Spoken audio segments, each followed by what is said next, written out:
It was a crisp autumn evening, the kind where the air smelled of fallen leaves and faint chimney smoke.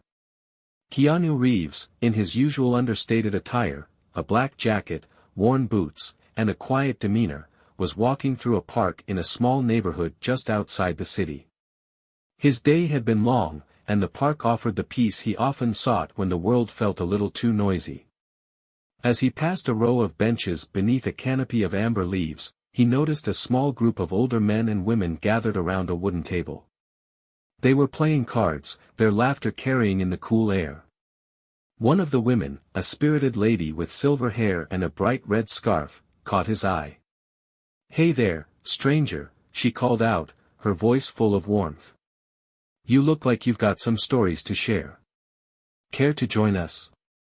Keanu hesitated, surprised by the invitation. But there was something about her tone, welcoming and unassuming, that made him pause.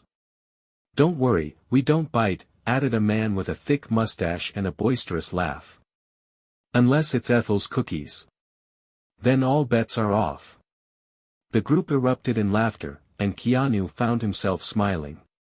He approached the table, his hands tucked into his pockets. "Only if there's room for one more," he said softly. "Always room for one more," said the man with the mustache, who introduced himself as Frank. "Pull up that bench, son." Keanu sat, his shoulders relaxing as he took in the scene. The table was cluttered with playing cards, a thermos of tea, and a plate of slightly misshapen cookies, Ethel's, he assumed. The others introduced themselves: Ethel, the spirited woman in the red scarf, Ruth, a gentle soul knitting as she played, and Henry, a quiet man whose eyes seemed to hold 100 untold stories. "You're new around here," Ethel said, eyeing Keanu curiously.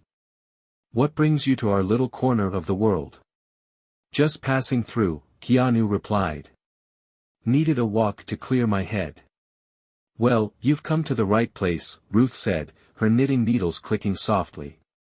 "We've got more wisdom here than any library." Frank grinned. "And more nonsense, too." They chatted easily, the conversation flowing like an old river.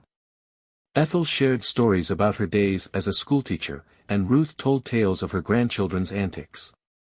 Frank regaled Keanu with exaggerated accounts of his fishing trips, each one grander than the last. Keanu listened intently, asking questions, laughing at Frank's punchlines, and marveling at the vividness of their memories. When it came his turn to share, he spoke about his travels and the people he had met along the way, careful to keep the focus on human connections rather than his celebrity status. At one point, Henry, who had been mostly silent, leaned forward. "You've got a kind soul," he said quietly. "You remind me of someone I knew long ago, a good man who always stopped to listen, no matter how busy he was." Keanu looked at Henry, his expression softening. "Listening is important," he said. "It's how we remember we're all in this together." Ethel nodded. "You've got that right. And you know, we need more of that these days. Folks are so quick to rush past each other, they forget to just sit and be." The group fell into a comfortable silence, the kind that only comes when people feel truly at ease. Keanu reached for one of Ethel's cookies, earning an approving nod from her. As the evening deepened and the chill grew sharper, Keanu stood to leave. "Thank you for letting me crash your game," he said with a smile. "You're welcome anytime, son," Frank said. "But next time, bring a story about your fishing adventures, even if you have to make one up." Keanu chuckled. "I'll work on that." Ethel reached out and squeezed his hand.